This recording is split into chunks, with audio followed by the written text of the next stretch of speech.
May 19th. A little bit of snow. And it remained a frost-filled day all day, so those bit the biscuit. I'm just hiding from the wind for a minute. I wanted to show you what I'm finding on top of my beds. It's going to be quite a year for slugs. It's the little slug eggs. I'm just going to show you them. Here's the wee beasties. Because of the wind eroding the top of the soil, they're starting to show all over my bed, so I think it's going to be quite the year for slugs. So now I'm just going to swing you around. I'm going to show you the cut logs have arrived. Bruce is going to attempt to make 4 new raised beds for me, which I'm very excited about if he can find the time and if the weather permits, but I think we're in for some good days. So I'll show you that, but I'm going to cut the sound because as I move from this corner, the wind is brutal. So out of 24 logs, he can make 4 new beds. He chops some of them up, the side ones, smaller, so 24 is what he needs.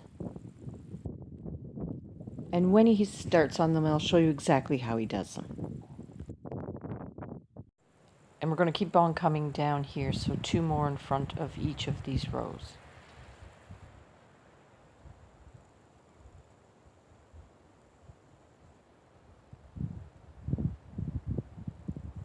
Just spending the day sticking some things in. Going to keep trying with the celery. You may wonder why I have so many celeries, because I don't harden enough and I just keep sticking them in until they stick, until they survive. I'm happy to see all the broad beans that I planted have popped through. I plant them deep so they take a few days longer, same as my peas, but they're coming up. They're so great for freezer storage that I want as many as I can, so I may be planting some more.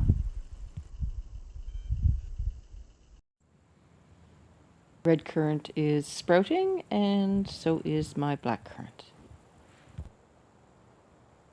And unlike many of you, my garden is of course way behind due to the weather, so I'm just showing off my garlic.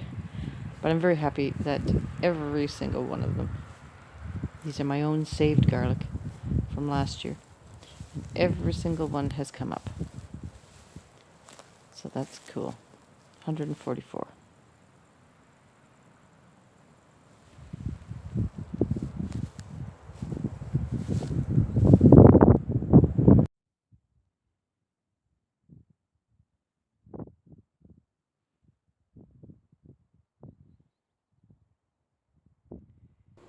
A little dark here, but this is all I have left from last year. There were 120 bulbs I got, and 25 of those went back into planting last fall, which was the 144.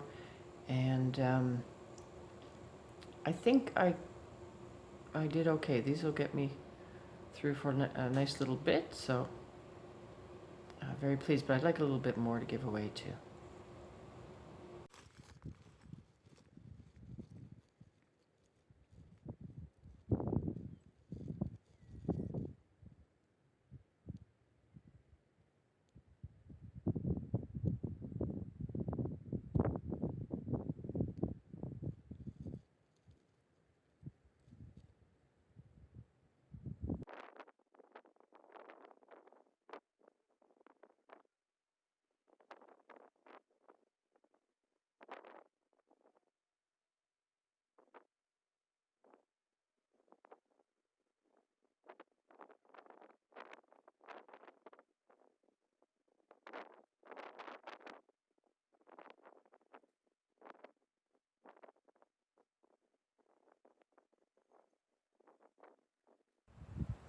So I'm just down the raw field down below the house, foraging.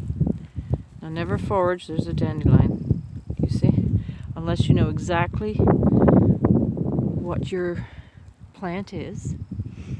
Wouldn't want any harm, so I don't speak about foraging much except the simple plants. Here's nettle, also very, very delicious. But watch when you're picking things because it'll kill you. So, prickly stings that'll last for hours.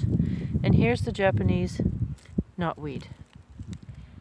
So my shadow's in the way, but it's a little buffet here. I was just foraging some dandelion for supper, and I've been saying for a few years that I've been going to try the Japanese knotweed. Now it's supposed to taste like rhubarb, so I guess I'd add sugar. I don't know.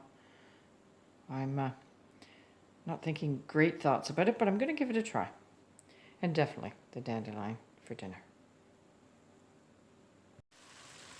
I just boiled it down a bit with brown sugar.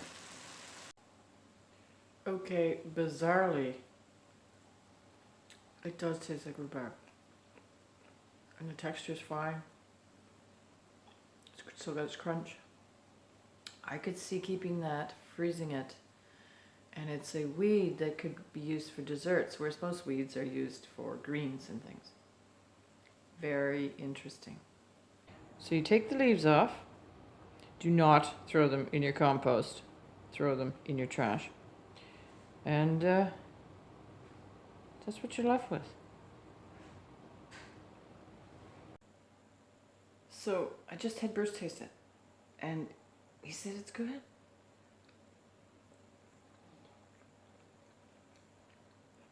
That is wild.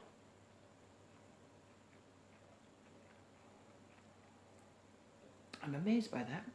Small things amuse me. So just showing you, I ran out and got a lot more, and I will continue to do that, just taking a break.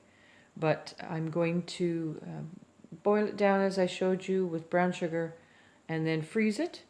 And what a perfect thing to throw in pies, to throw in crumbles, like an apple crumble. I think it would be fabulous. Really surprised by this tasty little use of a very invasive weed. Cool. Bruce was climbing around and realized the hole here in the ground and the built up around. So this must have been maybe a root cellar from one of the early homesteaders that was up here. Or maybe could have kept pigs here or something, but I think it might have been a root cellar because it's actually deep. You can't tell because of the brambles, but that's a pit in there. This is how, when they culled all the rocks, because we live on the rock, everything is a rock, they spent an enormous amount of time, I would say, pulling them away.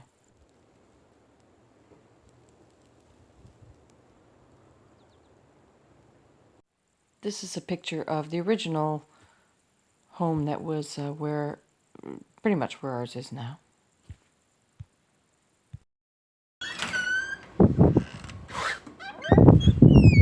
Bruce is working night shift, and well, I was just craving a salad, so I'm off to get some Egyptian walking onions. I love them. I find them, they're very pungent, very hot, and they're terrific in a salad. Really, really enjoy them.